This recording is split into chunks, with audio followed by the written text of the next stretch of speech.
On the theme of car care and car care tips, we have Ron Wilson, who's with the Alberta Motor Association. A few moments ago, you gave us some tips about skidding. You gave some tips about tires. But something that Kate and I are really fascinated with, especially winter driving, is what you should have in your car, and you're suggesting an emergency kit. Absolutely, an emergency kit, carry it all year round. First, for one thing that's in there, we've got a little first aid kit. That's a little basic one. You can get a bigger one, but... So let's go through this then. Okay, so you're saying all year round, this is what you should have in your car? Absolutely. Carry a first aid kit. You never know when you could be on the road and you could come around something. Would that include a candle? That would include, there's little tea candles in the bag here. Okay. And the little tea candles work very well. If I may say, it happened to me one time where I found myself in the ditch, and Kate, I reached over, I had a candle. It kept me warm. So as much as we might say, a candle, what do you need a candle for? It was fantastic. It was perfect. Oh, of course it matches. Absolutely. Would a lighter be better than matches?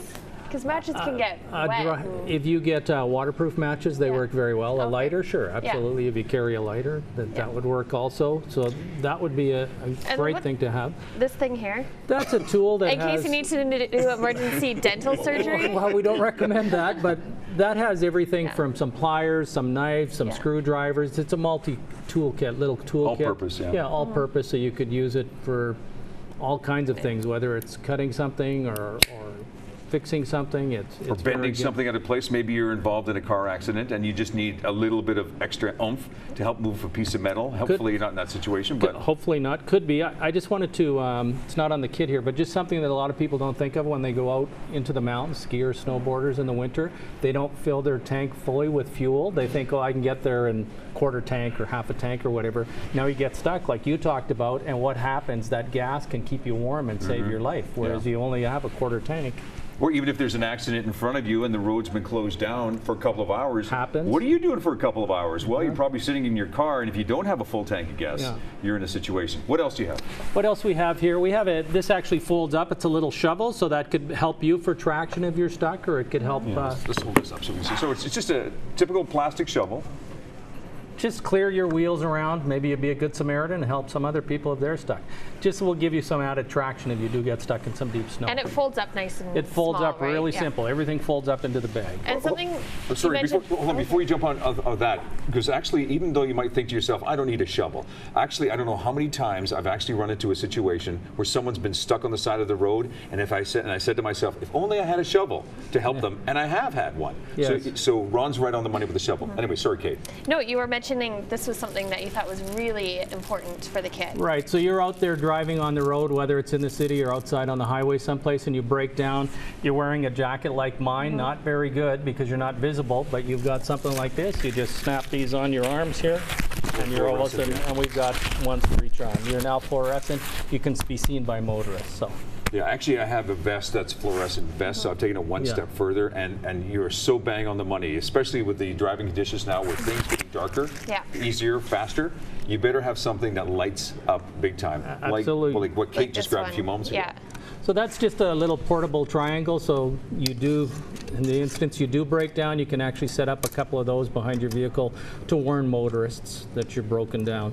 I think the mistake a lot of people make is when they feel their vehicle breaking down, they all of a sudden hit the brakes and now they're stuck out in traffic, whereas you felt your vehicle is not giving you power, it seems to be stalling or something. Well, put it in neutral and stall, or I shouldn't say stall, pull over as far as you can someplace safe. Don't hit your brakes right where you are, or you could be stuck right in the left lane in traffic or something. On the Deerfoot. Yes, not good. Not good.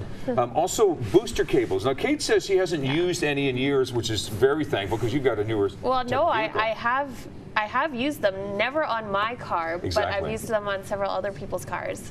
Yeah, so booster cables are a very good tool to have. You do want to read your owner's manual and see if you want to be a good Samaritan in boost. With a lot of the new components nowadays in vehicles, some of your owner's manuals recommend you don't boost. But good to carry booster cables. Right. You have two other items here real quickly with about a minute left, Ron.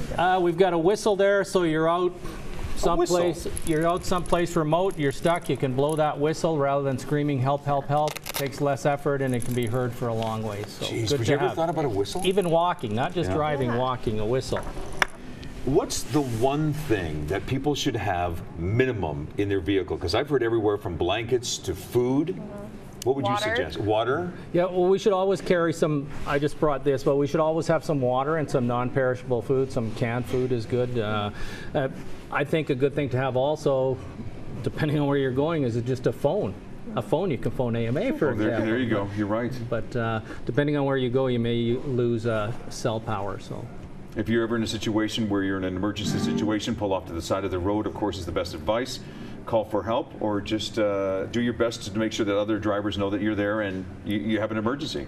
Absolutely, and stay in the vehicle rather than going and walking around out on the highway. Unfortunately, some people do that, and there's been injuries from that. If you have any more tips for Ron, again, hashtag winter driving, and you can also contact AMA, and Ron will be more than helpful, I'm sure, to give you some more additional tips as well, too. Thank you, Ron. Thank you for having me. Happening in and around this city, there is more going on, including, oh, this is fun. How about the Calgary Jazz Festival? They're proud to present the inaugural Jazz YYC Canadian Jazz Festival. It's running Thursday, November 6th through November 9th, packed full of great jazz performances, educational workshops, and talks. If you'd like more information, visit jazzyyc.com. This is Trending on Shaw.